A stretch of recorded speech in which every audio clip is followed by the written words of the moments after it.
Hello friends, welcome back to channel silks Coimbatore. Super light weight ஃபேப்ரிக்கில் shibori ஸ்டைலில் 5 beautiful colours கொண்டு வந்திருக்காங்க. ரொம்ப நல்ல அருமையான concept. Shibori super light weight சாரீங்க. இதை பார்க்குற போர்ஷன் வந்து பல்லு போர்ஷன். பியூட்டிஃபுல் பல்லு, ரொம்ப அருமையாக இருக்கும் இந்த பல்லு. வித் கீழே சின்ன லைட்டாக சரி பார்டர் வந்து உங்களுக்கு. ப்ளவுஸ் பாருங்கள், contrast green colour blouse. And sorry ஃபுல்லாக பார்த்தீங்கன்னா சிபோரி ஸ்டைல்.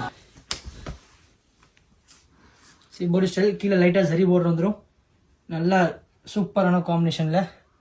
இது எல்லா சாரியில் பார்த்தீங்கன்னா உங்களுக்கு ஒரு க்ரீம் டோன் மாதிரி தான் பேஸாக வரும். லைட்டாக சாரிக்கு அந்த மாதிரி கலர்ஸ் வருவாங்க. செகண்ட் பாருங்கள், ஒரு cream to grey. Third combination பாருங்கள், ஒரு பிங்க் காம்பினேஷன், சூப்பரான ரெட்டிஷ் பிங்க்கு. ஃபோர்த் ஒரு mustard yellow with brown combination. And fifth combination pink combination. 5 combinations, 5மே சூப்பராக இருக்கும், லைட் வெயிட். எது பிடிச்சவங்க கீழே நம்பர் கான்டாக்ட் பண்ணி புக் பண்ணிக்கோங்க. தேங்க்யூ.